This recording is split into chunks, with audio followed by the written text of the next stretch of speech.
साथियों, आपका स्वागत है मेरी इस क्लास में। और आज हम राजनीति शास्त्र से संबंधित कुछ ग्रंथों के विषय में जानेंगे और यह जानेंगे कि राजनीति शास्त्र के यह ग्रंथ इतिहास लिखने में किस तरीके से महत्वपूर्ण है। आज की वीडियो बहुत लंबी नहीं होगी, आज की वीडियो छोटी होनी है और इसमें हम राजनीति शास्त्र से जुड़े कुछ विद्वान और उनकी रचनाओं के विषय में जानेंगे। अब हम राजनीति शास्त्र से जुड़ी हुई एक महत्वपूर्ण पुस्तक के विषय में अध्ययन करेंगे और जिसका नाम है अर्थशास्त्र। अर्थशास्त्र और इसके रचयिता हैं चाणक्य या कौटिल्य। और इन्हीं कौटिल्य का एक नाम विष्णुगुप्त भी मिलता है। और यह अर्थशास्त्र पहली बार 1905 में प्रकाश में आया साम शास्त्री के द्वारा। ये मैसूर संग्रहालय से संबंधित थे। अर्थशास्त्र में राज्य का परिभाषा मिलती है। जैसे आज भी राजनीति शास्त्र के विद्वान जानते हैं कि राज्य की परिभाषा बहुत से विद्वानों ने दी है, जिसमें गार्नर की भी परिभाषा है। लेकिन राज्य के 4 महत्वपूर्ण अंग भी माने जाते हैं, जैसे जनसंख्या, जमीन मतलब भूमि, सरकार और संप्रभुता। उसी प्रकार से राज्य के परिभाषा भी अर्थशास्त्र में भी मिलती है। इसमें राज्य के सप्तांग सिद्धांत का भी वर्णन प्राप्त होता है। अब सप्तांग सिद्धांत में मतलब 7 अंग, राज्य के 7 अंग। ये 7 अंग कौन थे? एक था राजा, जिसे स्वामी कहा जाता था। दूसरा था अमात्य, जिसे मंत्री कहा जाता था। तीसरा अंग था कोष, जिसे खजाना आप कह सकते हैं। चौथा अंग है मित्र, जिसे सहयोगी कह सकते हैं। और 5वां अंग है दंड अर्थात सेना। 6वां अंग है जनपद और 7वां अंग है दुर्ग अर्थात किला। अब यह राज्य के 7 अंग हैं जिनके विषय में उल्लेख मिलता है। इसी को सप्तांग सिद्धांत कहते हैं। अब आप यहां पर कुछ और, जैसे ये जो मित्र है इसका मतलब हुआ सहयोगी। और इसका विस्तार से राजनीति शास्त्र के अंतर्गत अध्ययन किया जाता है। अर्थशास्त्र में भौगोलिक आपदाएं, उनसे बचने का तरीका, राजा को कौन सी नीति का प्रयोग करना चाहिए, उसके विषय में शासन प्रशासन कैसे चलाना चाहिए, इसके विषय में सूचनाएं मिलती हैं।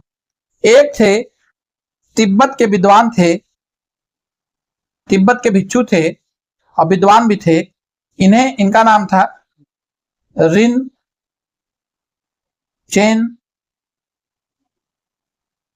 जोन पो। इन्होंने अर्थशास्त्र का रिन चेन जोन पो ने अर्थशास्त्र का तिब्बती भाषा में अनुवाद किया था। जो अर्थशास्त्र है इसके विषय में बी स्मिथ एक विद्वान थे, अंग्रेज थे। इन्होंने कहा था कि अर्थशास्त्र में जो सुधार या प्रावधान बताए गए हैं उनकी तुलना इन्होंने बिस्मार्क, जर्मनी के बिस्मार्क के सुधारों से की थी। अर्थशास्त्र के ऊपर टीका कामंदक ने नीतिसार में लिखी। नीतिसार जो है वो अर्थशास्त्र के विषय पे ही टीका है और इस नीतिसार में भी राज्य का सप्तांग का वर्णन मिलता है और राज्य व्यवस्था कैसे चलाई जाए, इन सभी चीजों का वर्णन नीतिसार, कामंदक के नीतिसार में मिलता है। अर्थशास्त्र के विषय में और जानने योग्य एक महत्वपूर्ण बात है कि थॉमस ट्राउटमैन एक ऐसे विद्वान थे जिन्होंने अर्थशास्त्र का सांख्यिकीय विश्लेषण किया था। अर्थशास्त्र का स्टैटिस्टिकल एनालिसिस किया था, सांख्यिकीय विश्लेषण किया था। इस प्रकार से थॉमस ट्राउटमैन के विषय में भी आपने जाना, स्मिथ के विषय में जाना। अब जान लीजिए कि ये जो कौटिल्य थे, इन्होंने जो अर्थशास्त्र लिखा इसका कुछ उदाहरण अर्थात कुछ एग्जाम्पल इनके जो बुक अर्थशास्त्र में दिया हुआ वही सेम टू सेम हमको पंचतंत्र में भी मिलता है, पंचतंत्र में भी मिलता है ये, लेकिन गुप्तकालीन रचना है विष्णुगुप्त की। विष्णुगुप्त ने पंचतंत्र जो लिखा उसमें अर्थशास्त्र के विषय में भी सूचना मिलती है। पंचतंत्र एक बहुत ही महत्वपूर्ण पुस्तक है। मैं चाहूंगा कि अगर आप सभी लोगों को अवसर मिले तो अवश्य इसका अध्ययन करिए। यह बहुत सी भाषाओं में अनुवादित पुस्तक है, इसका मैंने स्वयं भी पूरा अध्ययन किया है। इस प्रकार से आपने अर्थशास्त्र के विषय में जाना। अब जो अर्थशास्त्र में राज्य का वर्णन है, सेना का वर्णन है, राज्य व्यवस्था कैसे चलेगी, इन चीजों का वर्णन है, कोष का वर्णन है, इससे इतिहास के विषय में बहुत सी जानकारी मिल जाती है। क्योंकि जो अतीत की राजनीति थी उसने ही वर्तमान में इतिहास का रूप धारण कर लिया, लेकिन इसके साथ साथ आर्थिक व्यवस्था, सामाजिक व्यवस्था और सांस्कृतिक व्यवस्था और अन्य कई महत्वपूर्ण बिंदु भी इतिहास का एक महत्वपूर्ण अंग है, जिसमें धर्म भी है। तो राजनीति भी एक महत्वपूर्ण अंग है और राजनीति इन सभी पहलुओं को प्रभावित करती है। इसलिए ऐतिहासिक स्रोतों का अगर हम अध्ययन कर रहे हैं तो हमें राजनीतिक ग्रंथों पर अवश्य ध्यान देना चाहिए। अब हम इसके बाद एक और विद्वान थे जो कि राजनीति के प्रकांड पंडित थे, जिनका नाम था लक्ष्मीधर। लक्ष्मीधर ने कृत्य कल्प तरु नामक ग्रंथ की रचना की और यह लक्ष्मीधर जो थे वो गढ़वाल शासक गोविंद चंद के दरबारी थे। और लक्ष्मीधर के विषय में कहा जाता है कि इनकी जो मंत्र शक्ति थी वह आश्चर्य से भर देने वाली थी। मतलब ये मंत्रणा करने की शक्ति इनके अंदर बहुत गजब की थी और जिससे आश्चर्य प्रकट होता था कि कोई इतना अनोखा कैसे और इतना सटीक और इतना अच्छा कैसे कूटनीति राजनीति के विषय में सोच सकता है और मंत्रणा कर सकता है। यह ग्रंथ 12वीं शताब्दी ईस्वी में 12th सेंचुरी एडी में रचा गया था। और यहां पर एक और महत्वपूर्ण बात मिलती है कि इसमें ग्राम विक्रय के विषय में भी प्रावधान या उल्लेख प्राप्त होता है। लक्ष्मीधर की रचना कृत्य कल्पतरु में ग्राम विक्रय के विषय में भी प्रावधान प्राप्त होता है। और अगर आपसे पूछा जाए कि यह ग्रंथ किससे संबंधित है तो यह ग्रंथ राज व्यवस्था से संबंधित है। देखिए अभी ये ऐतिहासिक स्रोतों का हम अध्ययन कर रहे हैं, इसलिए मैं इनका विश्लेषण यहाँ पे अधिक नहीं कर रहा हूं।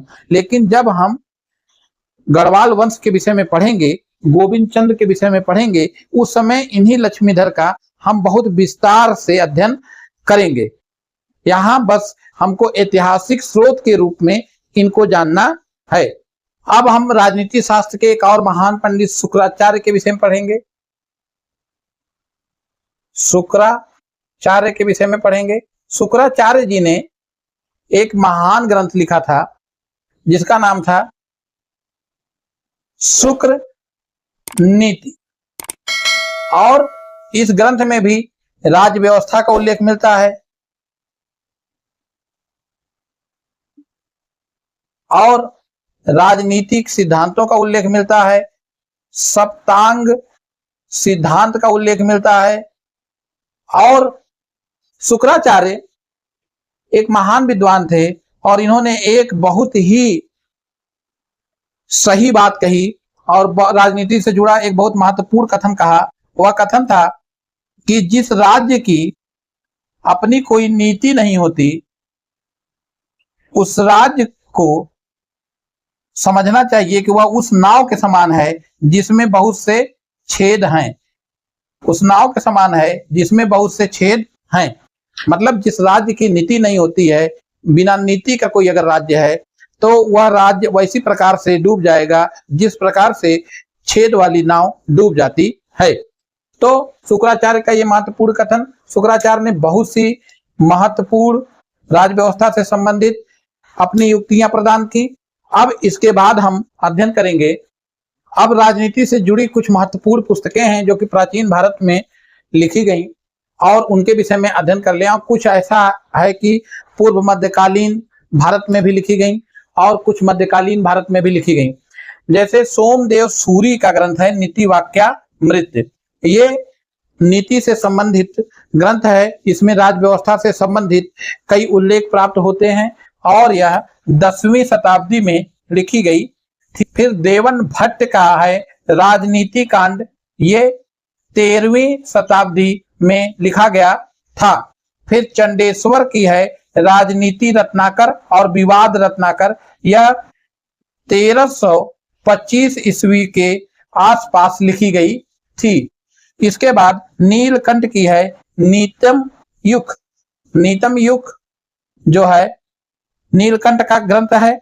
और मिश्र ने राजनीति प्रकाश नामक ग्रंथ की रचना की थी। ये राजनीति से जुड़ी महत्वपूर्ण रचनाएं हैं और इस प्रकार से राजनीति से जुड़े हमने कई महत्वपूर्ण ग्रंथों के विषय में अध्ययन किया, जिसमें सर्वाधिक महत्वपूर्ण अर्थशास्त्र है, कामंडक का नीतिसार है, लक्ष्मीधर का कृतिकल्पतरु है और इसी प्रकार से शिवाजी के अमात्य रामचंद्र ने आज्ञा पत्र लिखा था मराठी भाषा में और परमार राजा भोज ने युक्ति कल्पतरु लिखा था जिसमें वास्तुशास्त्र और राजनीति शास्त्र दोनों का वर्णन प्राप्त होता है। चैनल को सब्सक्राइब अवश्य कर दें, इससे हमारा उत्साह बढ़ता है। नमस्कार, धन्यवाद।